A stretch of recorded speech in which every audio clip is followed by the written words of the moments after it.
bani, aħarek xejban. Hawnhekk.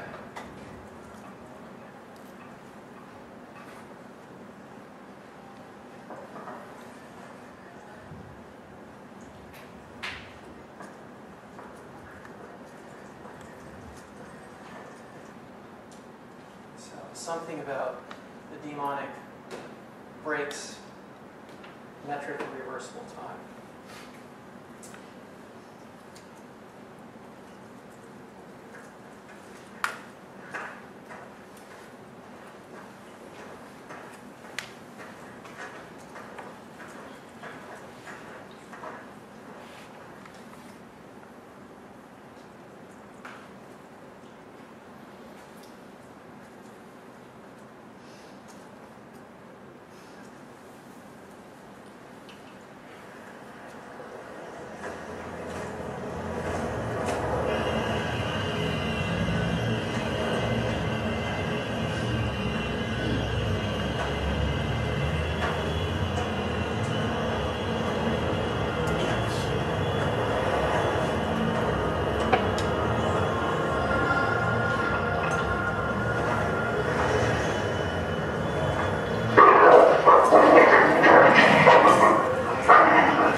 Okay, so again, first few examples, Exorcist, Red Desert, complex systems.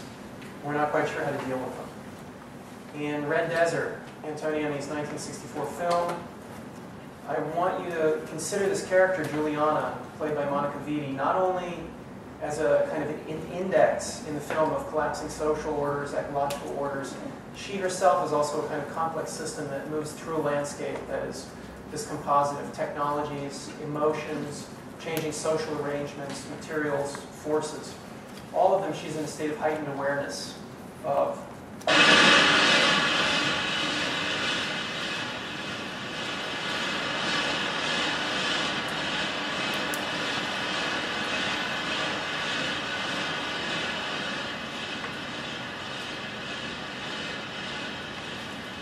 And you can see the way that Antonioni sets up the frame for the very start of the film. And this is the very first shot of the film. There's a strike going on next to a power plant. Her husband is involved in the operation of the plant. So you see a landscape which is charged not only with the materiality of the landscape, but a set of energetic connections and forces, which each of the humans has a different kind of connection to. She has one form of connection, her child has another, her husband has another, the people who are striking have another, and each one of them links a different set or mediates a different set of forces around that landscape. So obviously the political and the labor forces being mediated by the striking workers. The condemnation of these guys who are saying, to the strikebreakers, you shouldn't be doing this. And Juliana herself, who is this kind of register or index of all of these things simultaneously. You'll see a shot of her in a moment, and watch her hands really closely. Her hands are this kind of remarkable kind of expressive index of all of these conflicting forces.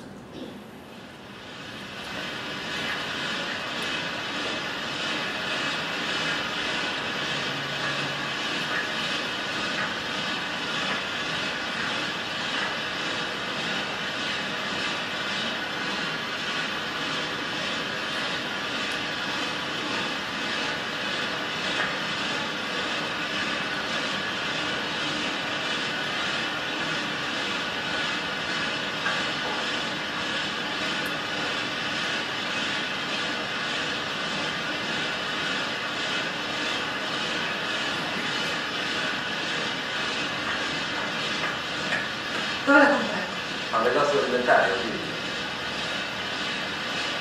Cosa vedi? È un oggetto del certo.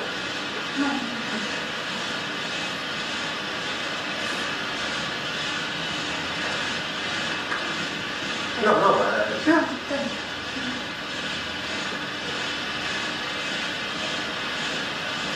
Valerio, vieni. No.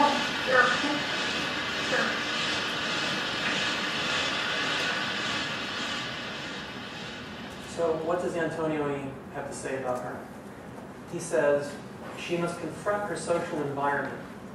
It's too simplistic to say, as many people have done, that I'm condemning the inhuman industrial world which oppresses individuals and leads them to neurosis. My intention was to translate the poetry of the world in which even factories can be beautiful. The line and curves of factories and their chimneys can be more beautiful than the outline of trees, which we are already too accustomed to seeing. It is a rich world, alive and serviceable. The neurosis I sought to describe in Red Desert is above all a matter of adjusting. There are people who do adapt and others who can't manage, perhaps because they are too tied to ways of life that are by now out of date. So, there are two concepts articulated here. One, I would say, is the degree to which a body can adapt to unfamiliar and alien circumstances. And the other would be the cognizance that a body has in the field within which it's embedded. So she's acutely aware that she's embedded in this landscape that has so many conflicting forces that she's increasingly part of or affected by, both at a kind of local and internal and a psychic scale. The reconstruction of her family structure, social structure, also these planetary scale energy and material systems. That's kind of what's at stake in a redefinition of systems and ecological thinking. She doesn't completely understand her agency in the face of this, but she's conscious of the necessity to reinvent herself. And also, this question of the cognizance that she's part of something that she can't fully understand is one of the key ideas that I take out of this. And again, as per many of Antonioni's films, and we'll see some clips from Blow Up in a few minutes, she's ultimately lost in the end of the film, but the question of agency, thought, and kind of a weirdness of the world all get connected together. So you read a brief passage from Drowned World, and I just want to revisit that one because it's very compelling in this context. Ballard, perhaps more explicitly than Antonioni and Friedkin and Exorcist, Ballard was trying to construct both a model or a set of models and a set of methodologies to comprehend the changes that we're going through in the last century and in this century. So what does Ballard say? In the setup in Drowned World, it's a kind of a post-climate change disaster. And some of the characters are experiencing dreams that they can't explain. There's kind of atavistic and retrograde motion in their consciousness, which seems to be taking them back to a previous state of human existence. And one of them says to the other, these are the oldest memories on Earth, the time codes that are carried in every chromosome and gene. Every step we've taken in our evolution is a milestone, inscribed with organic memories. From the enzymes controlling the carbon dioxide cycle to the organization of the brachioplexus and the nerve pathways of the pyramid cells in the midbrain. Each is a record of 1,000 decisions taken in the face of a sudden physico-chemical crisis. Just as psychoanalysis reconstructs the original traumatic situation to release the repressed material, so we are now being plunged back into the archaeo-psychic past. The brief span of an individual life is misleading. Each one of us is as old as the entire biological kingdom. Our bloodstreams, tributaries of the great sea of its total memory. It's totally fantastic. And speculative, but also it's a recapitulation of recapitulation theory itself. Ontogeny recapitulates phylogeny. Ballard playing that out and saying, what are the evolutionary forces that humans have been embedded within for millions of years, which if the landscape changed, would activate hidden memories. Again, like the archaeo-psychic past, he's saying, but physically grounded as opposed to psychically grounded. I think he's making a point here which I think is extremely important, that bodies have multiple layers, which we all assume. We know that we have different systems. Our blood system operates at a different level in our blood sugar balances, etc. But they're connected. But what Ballard is saying is there are these layers of time built into us as well. And each of them has a kind of subdomain to itself, and sometimes it communicates with the next layers and sometimes it doesn't. He gives us another really compelling example in his novel Crystal World, which is roughly contemporary with that. The scenario in Crystal World is another kind of planetary scale disaster. Somewhere in the jungle, time is literally coming apart.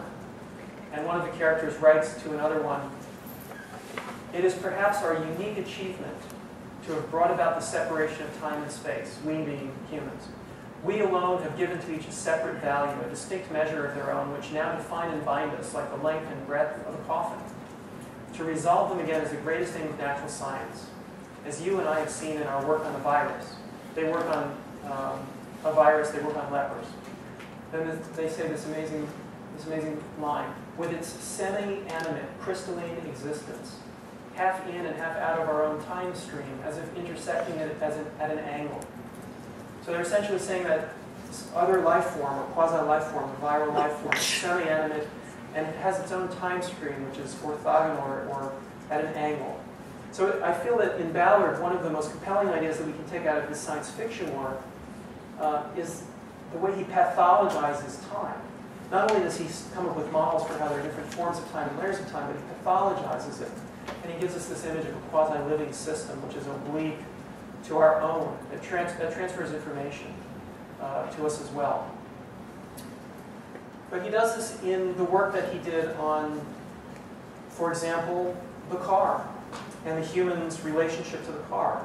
So in Crash, which was, before it became a book, it was this very provocative short film, and after it was a book, and also it was an installation before it was a book.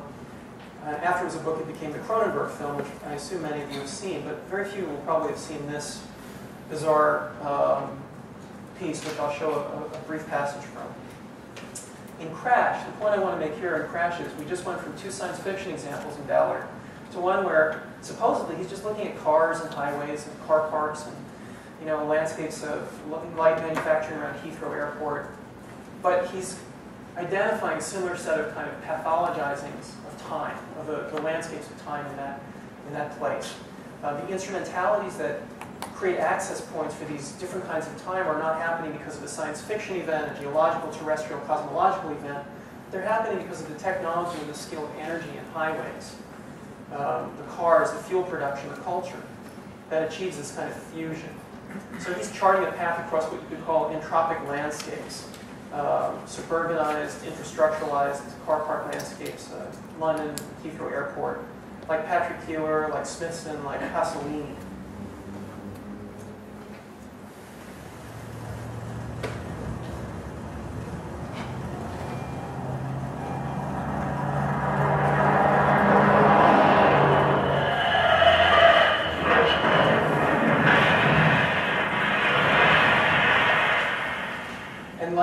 Says in Crash, it's the future, Ballard, and you're already part of it. For the first time, a benevolent psychopathology beckons towards us. For example, the car crash is a fertilizing rather than a destructive event that mediates with an intensity impossible in any other form. As they collided, the debris of wings of tender floated into the air. The cars rocked against each other as they continued on their disintegrating courses. Crash is an extraordinary book, quite perturbing. But what he's doing is he's trying to come up with a model that allows him to understand what's happening to humans. And then he deploys that model, and he deploys characters who are testing those models in their own way. I wouldn't say that Ballard figured it out, certainly, but he was extremely critical in his consciousness of how he would deploy these models and test them. So now we're looking at the problem of models. These are some examples from complex systems we're trying to get a grasp on. What kind of models can we develop that will help us, and what kinds of truth will they yield? So I want to point out the successes and failures of tools that become models or tools that support models. First example is from Peter Greenaway's film, The Draftsman's Contract. The setup in this film is basic. Mr. Neville, the draftsman, has been given a contract to make 12 drawings of a villa. He has a very nefarious relationship with the owner of the house. He's receiving sexual favors for his drawings. Neville is a bit of an arrogant bastard, actually, but a fascinating character. And he delivers a set of protocols to the owners and the servants of the house, which they're not supposed to break. And of course, they immediately start breaking the rules when he arrives at the villa to make his 12 drawings. He arrives, and this isn't the 19th century, obviously, he arrives with a set of tools for representation, which he uses unfailingly to construct his drawings, his perspective drawings. And the mechanism presumably gives him access to some kind of truth about the reality of what he's drawing. And he does, as he himself claims, he makes every attempt to represent exactly what he sees without dissembling in any manner. So he draws everything, especially when the servants, for example, leave things out that aren't supposed to be left out. He includes those in his drawings as well. And in fact, his drawings end up being evidence for a purported murder. So in a way, the truth of his representation and the frame that he uses to frame the truth that he sees becomes a frame that he himself is trapped within. And you can see how sophisticated Greenaway is in setting up these kinds of shots. You see from behind Neville's point of view, you see from Neville's point of view, you see Neville at an angle and at a side shot, and then you see, well, you see what Neville's looking at, but you don't see the frame of the perspective device anymore. Greenaway is a master at playing with those kinds of frames within frames. So there are a couple of issues at stake with this example. One is the mechanism that supposedly produces truth, what kind of truth it can produce, how much the production of truth is linked to vision, if you can accurately visually represent something, because that then plays on how you can accurately think something, so the linkage of vision to production of truth and thought and rigor of thought is crucial. And then how much the mechanism either has a blind spot or how much the mechanism then traps you, so that you don't realize that you're actually in the blind spot of the mechanism. You can't get out of it.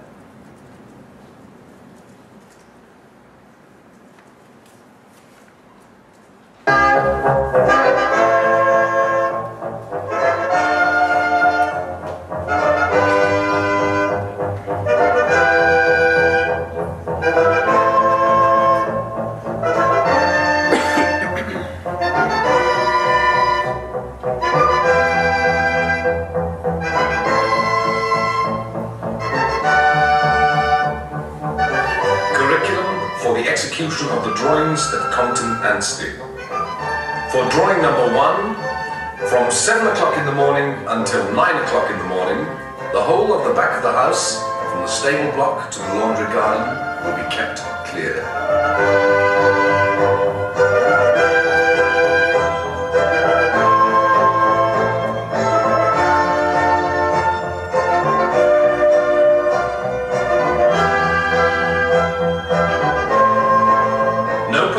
The main stable yard gates whatsoever, and no person shall use the back door or interfere with the windows or furniture of the back part of the house.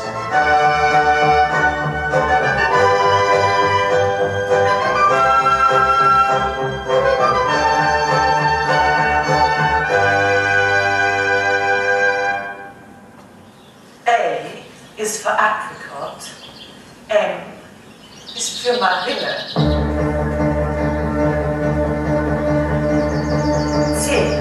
Ist für Zitrone, Zitrone.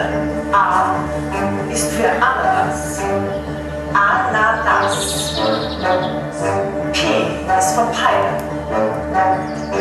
For drawing number 2, from 9 o'clock in the morning until 11 o'clock, the lower lawns of the house, including the former garden, will be kept clear. No window in the upper part of the house will be opened, closed, or otherwise disturbed.